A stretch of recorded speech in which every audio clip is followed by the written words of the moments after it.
Thank you, Mr. Bell.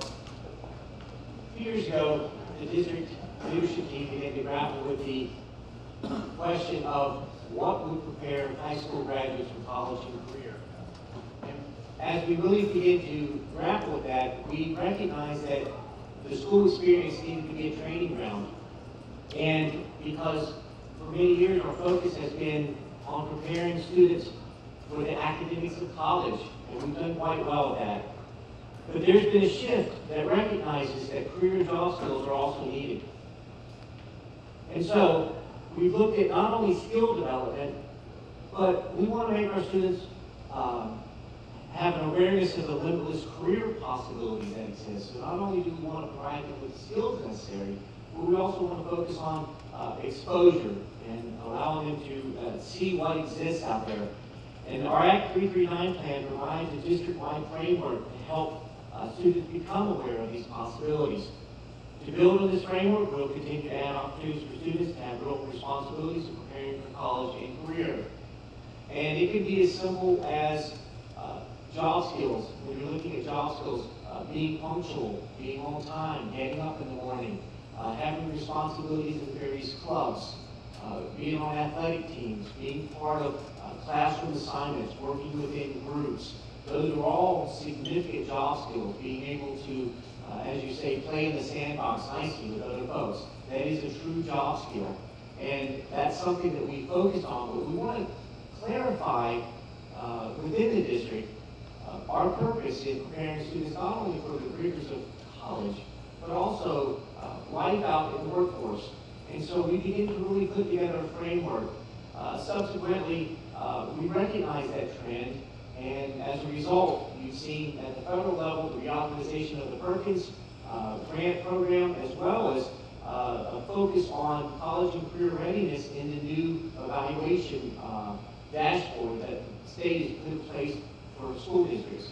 So there's an emphasis on college and career readiness that we've already seen. But we began to grapple with this question a few years ago and really begin to look at what we need to do to make sure our students are prepared not only for college, as I mentioned, we do very well at, but also prepare them for the world of work. And so we'd like to present this evening our Act 339 plan. I will state that it is in compliance. The district or the state does require us to do an Act 339 plan, and so we had that. But our concern was that we're not just putting together a plan that has no meaning or purpose. We wanted to make sure that we were putting together a framework that will allow our students to be exposed to skills and opportunities as they exist.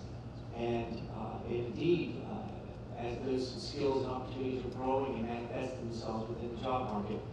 And so we wanted to make sure that we have a solid plan for both tracks, because remember that going to university is not the end of the line. It is the beginning of your career. And so we want to focus on both those aspects. But not all of our students go straight to college. Some want to take a gap and go to work. We want to make sure they're prepared. They know what possibilities are out there. And so we put together a 339 plan that we'd like to share with you this evening.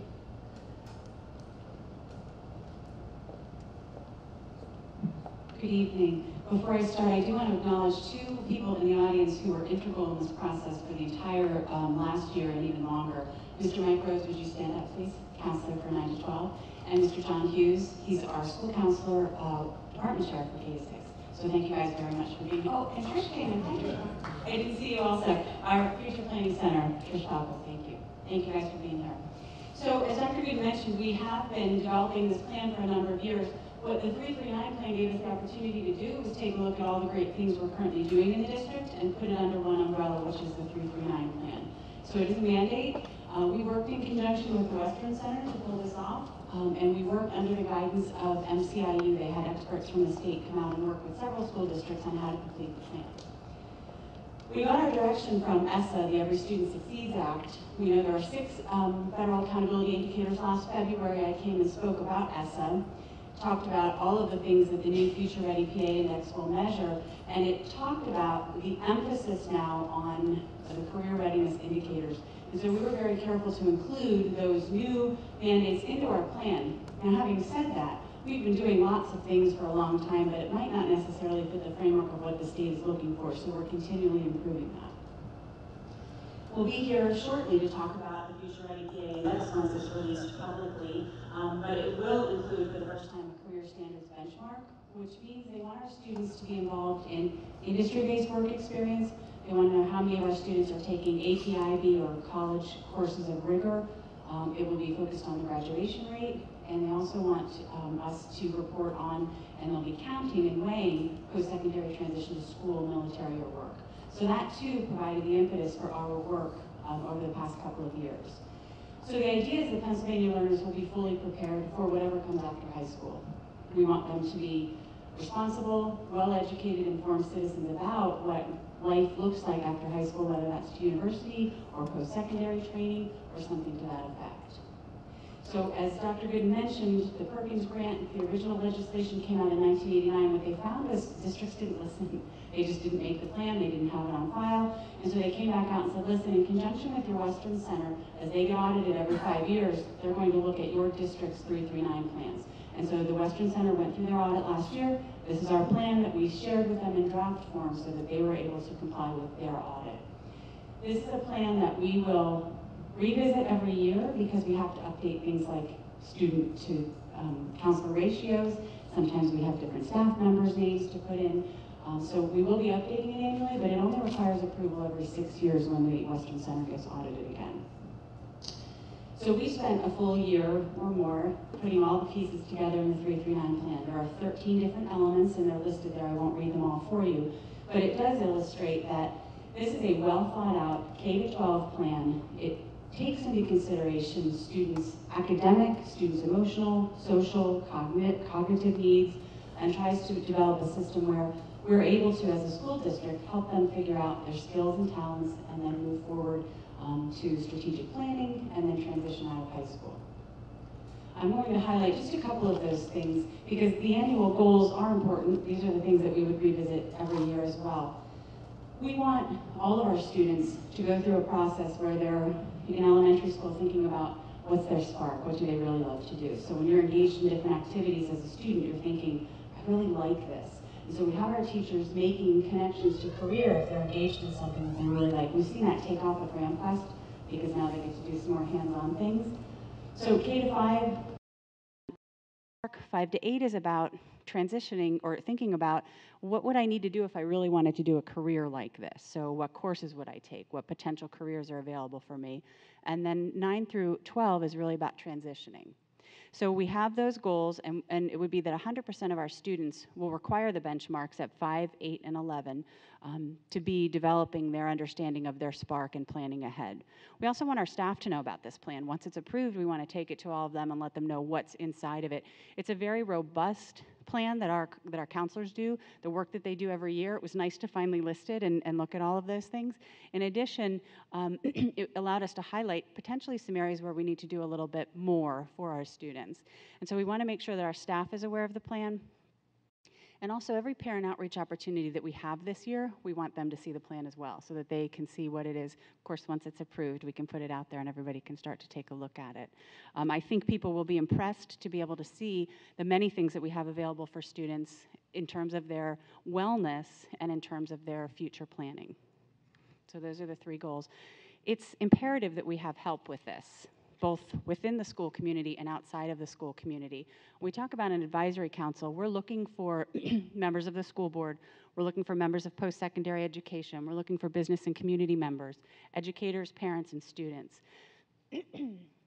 Excuse me. We have a list of interested participants right now. We have people from all of those groups.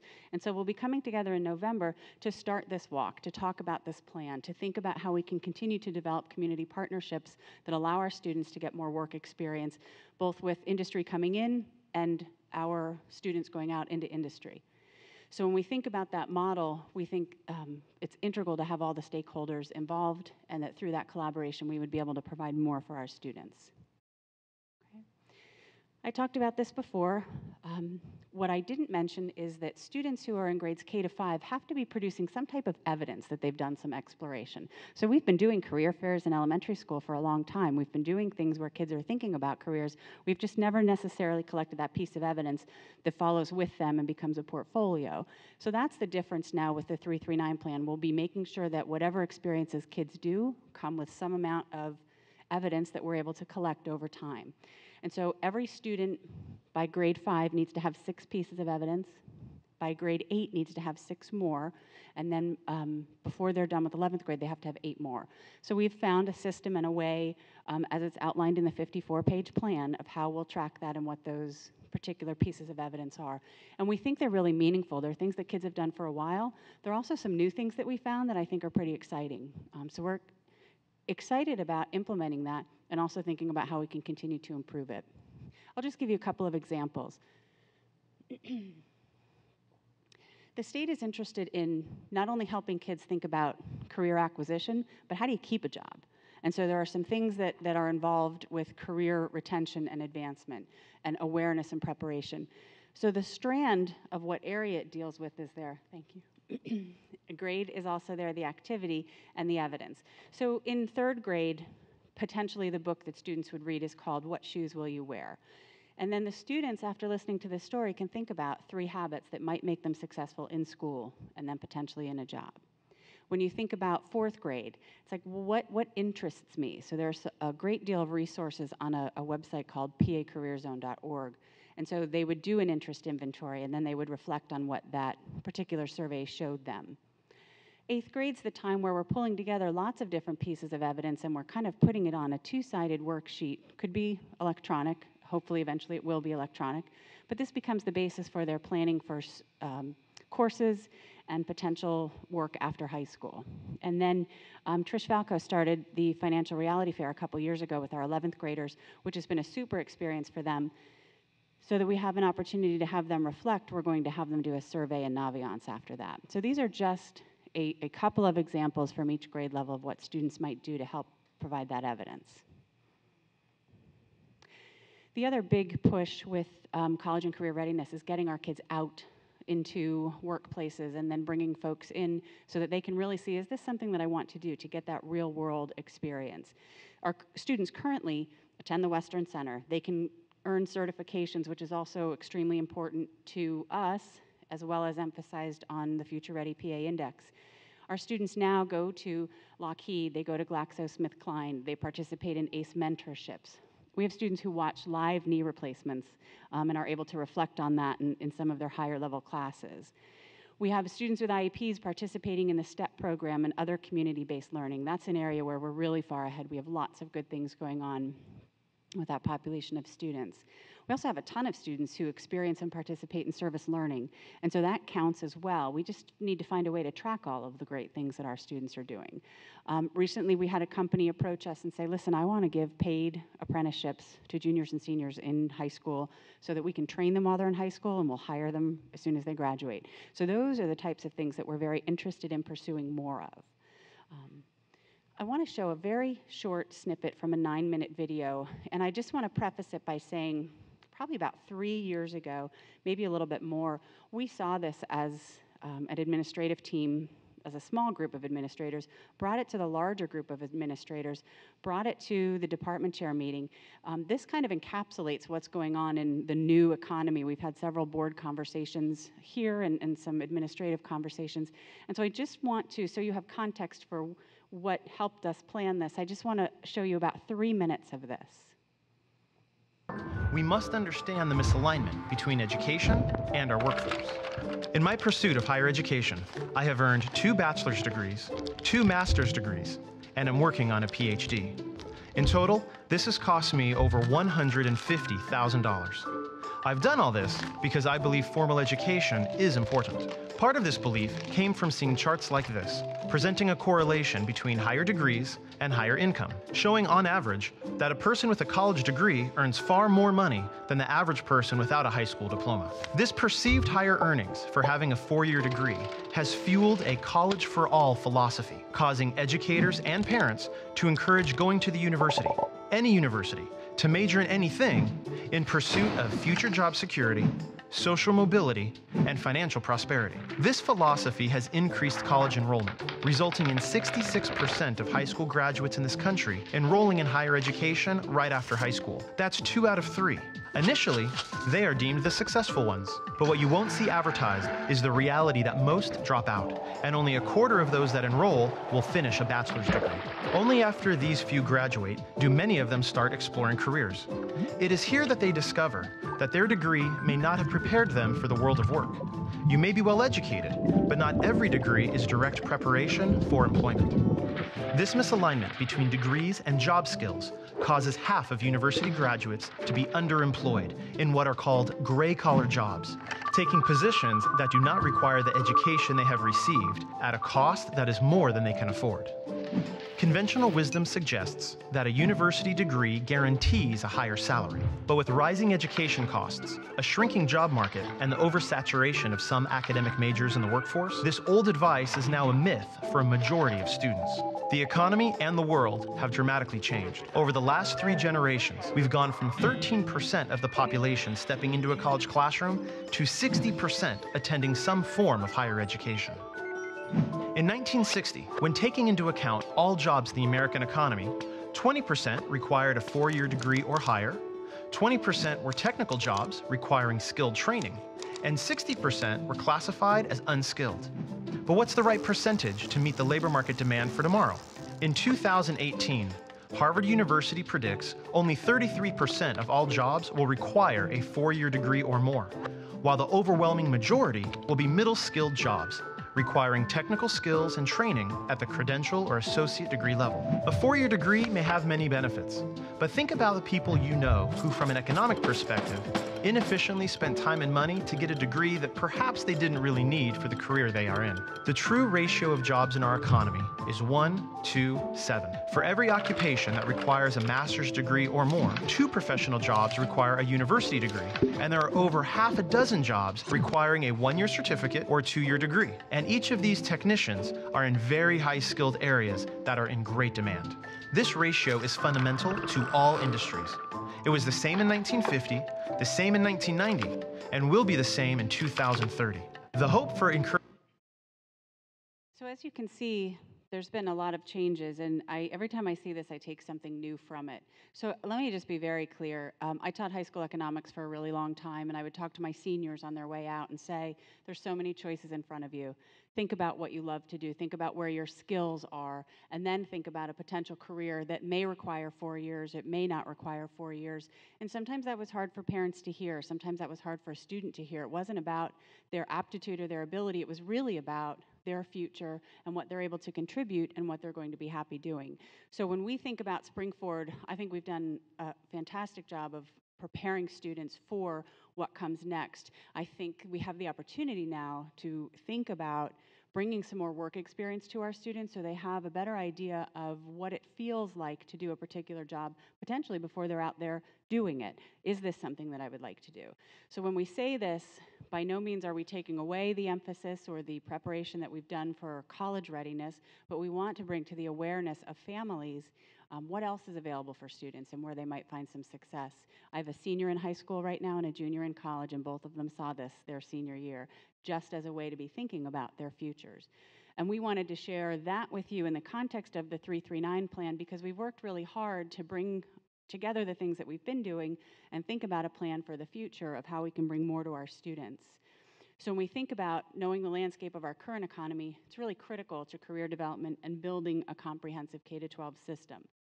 Career development really is a lifelong process. We keep hearing what you start doing now, you won't be doing a few years from now. We're preparing students for careers that don't exist yet. We think it's important that they try on various roles and they think about their long-term future and how to short-term set goals and achieve that. When we think about this as an administrative team, when we talk to our teachers and the group that we worked on with this, our K-12 counselors were integral in editing this and making it their own, because together we're really dedicated to making sure all of our learners are future ready.